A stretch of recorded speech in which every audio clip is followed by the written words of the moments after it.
Carol Kidd, and I was previously a middle school teacher. I've recently transitioned into being an instructional coach. I heard that you're interested in doing the same, but are still a classroom teacher. Yes, that is correct. I currently teach 8th grade English and Social Studies. I have been teaching for 8 years and am interested in possibly moving into instructional coaching next year. That's fantastic. Instructional coaching is a great way to help other teachers grow in the profession. What questions do you have for me? What makes a coach a successful one? Great question.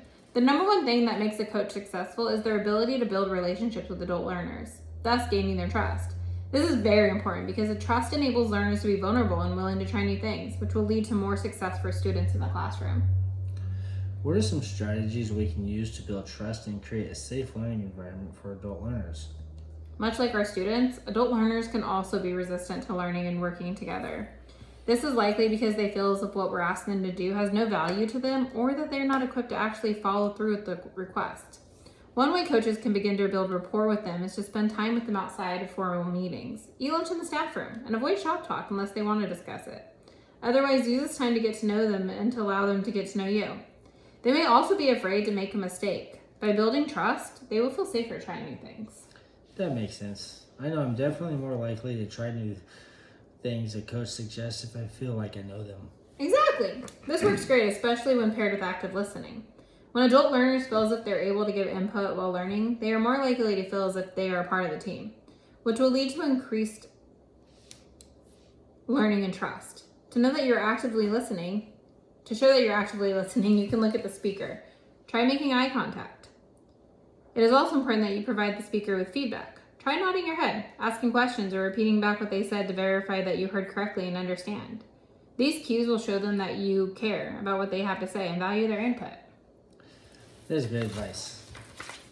Another important element to instructional coaching is feedback. Just like with all teaching, feedback is essential to the learning process. When providing feedback to adult learners, it is important that we make sure it helps the teacher succeed in reaching their goal. We don't want to overwhelm them by providing feedback on every area that needs improvement. Feedback should also relate to student success and not only instructional strategy. How is the feedback used other than just telling a teacher what they need to work on? Great question. Feedback is used to help teachers create a plan on how they can adjust instruction or classroom practices to increase student achievement. They will create this plan as a team, using the feedback, student data, like academic and demographic. Once the plan is created, the teacher will implement the changes, and after a set amount of time, a follow-up meeting should take place in order to discuss the outcome of the plan. Was it successful, or does a modification need to be made? How does the coach ensure that the teacher will be open to use this feedback? The main way is to build trust with the teacher. However, there are also other things that a coach can do. One of these things is by making sure that you also provide praise.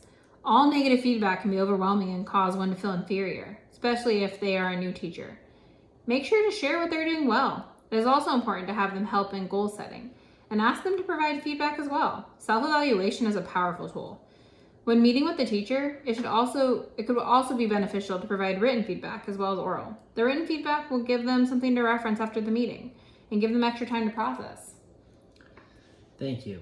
These all sound like great coaching practices. I really appreciate you taking the time today and giving me more information on how to build relationships as a coach and how to provide effective feedback. You're welcome.